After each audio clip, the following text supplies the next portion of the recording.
And on Sports Central, we'll be going over our next schedule preview this offseason, and it will be over the Wake Forest Demon Deacons. So this is a team that went 8-5 in the 2019 season. They were one of the bigger surprise teams, I'd say, in the ACC, but how will they do in 2020 is what we're going over here today. We're going to be going over a few players that this team will be losing, who they're going to be returning, and also going over the schedule for the first time this offseason, starting off the games that this team has had since November. And yeah, we start off on the 2nd of November when they played NC State. They got a good win there, 44-10.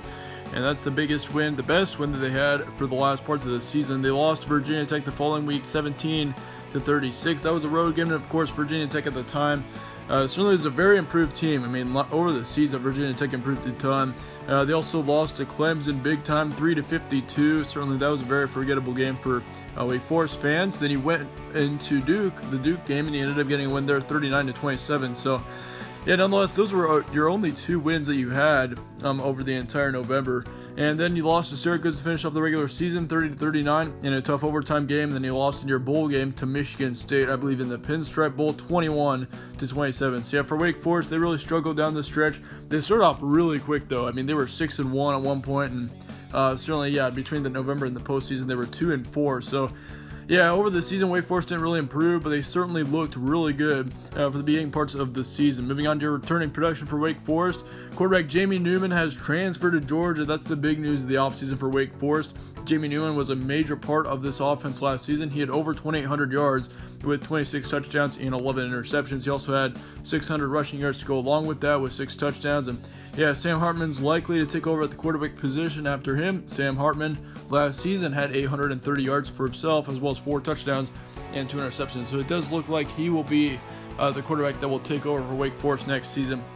They do lose their top running back in Cade Carney as well, so yeah, that's another big blow to this offense. He had right around 700 yards of offense last season with 5 touchdowns, and they do return their second running back in Kenneth Walker III, so that's going to be a good return there. He had just over 600 yards with 4 touchdowns last season. They returned their top wide receiver in Sage Surratt, which he had just over 1,000 yards, 1,001 yards to be exact, with 11 touchdowns. They do lose their second wide receiver in Kendall Hinton, though. He actually had the same amount of receiving yards as Sage Surratt, but he had 1,010 overall offensive yards, along with 4 touchdowns.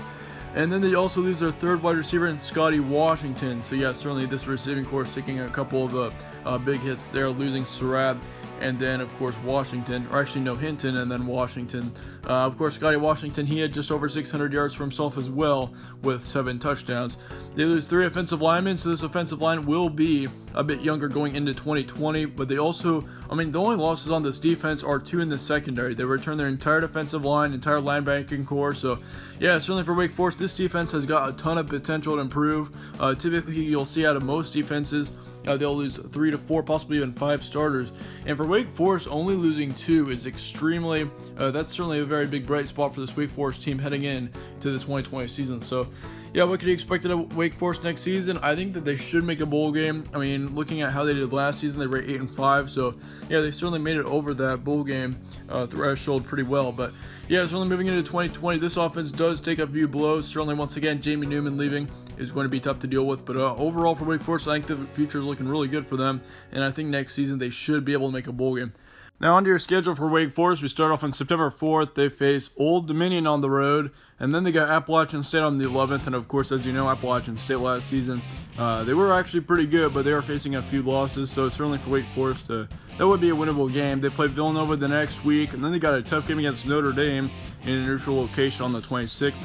The gig off in October, you got Duke on the road, then you got Miami at home, you got Florida State, NC State also on the road, and you got Syracuse, Louisville, Clemson, and then Boston College to finish off the season. So certainly I'd say your toughest month in the schedule would have to be November. I mean, yeah, when you got Louisville on the road, of course Louisville I do expect to be definitely an ACC contending team next season, and yeah, and then Clemson, of course, we all know how good Clemson is, so yeah, that's what I'd say your toughest month would have to be. And here's what I'm expecting. I'll give you 3 guaranteed wins, and those will all be your first 3 games. They'll be against Old Dominion, Appalachian State, and Villanova. Once again, we'll go over every game in our actual predictions. This is just a schedule preview, but yeah, once again, I think there are several winnable games on the schedule for Wake Forest, though. I mean, I consider putting Syracuse in there. I don't really expect much out of Syracuse as well.